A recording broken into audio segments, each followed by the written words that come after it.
রামিসা হত্যার রায় 7 তারিখে নির্ধারণ করে দিল কোর্ট। এই রামিসা হত্যার রায় কোর্ট 7 তারিখে নির্ধারণ করেছে। জি জি 7 তারিখ রবিবার। এখন এই বাংলাদেশের এই প্রথম একটা ঘটনা, একেবারেই স্বল্প সময়ের মধ্যে দ্রুত একটা রায় হচ্ছে, এটার উপরে একটু বলেন, জাস্ট 1 মিনিট বলেন। এটা নজিরবিহীন হয়ে থাকবে, আসলে খুব প্যাথেটিক বিষয়গুলো।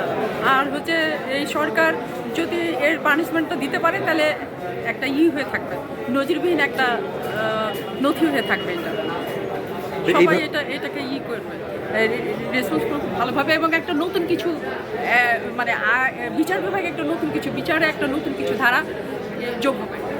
এই কয়েক মাসে সরকার ক্ষমতা আসার পরে একাধিক এই ঘটনা ঘটেছে, এগুলোর বিচারগুলো তাহলে কি এরকমভাবে দ্রুত রায়ের দ্রুত হওয়া উচিত? হ্যাঁ, এটা হওয়া উচিত। আপনার হচ্ছে স্বাভাবিক করার জন্য সমাজ ব্যবস্থা, সব কিছু সমাজ ব্যবস্থাকে খুব স্বাভাবিক করার জন্য, ভালো রাখার জন্য এই পদক্ষেপ হলো খুবই জরুরি এবং খুবই স্মুথলি নেওয়া উচিত এবং খুব দ্রুত গতিতে এগুলো করা উচিত। তাহলে একটা যদি এইভাবে পরপর কয়েকটা মামলার সাজা খুব দ্রুত হয়, তাহলে অপরাধীরা অবশ্যই একটু সংক্ষিপ্ত হবে এবং অপরাধ দূর হবে, কিছুটা হলেও কঠোর হবে।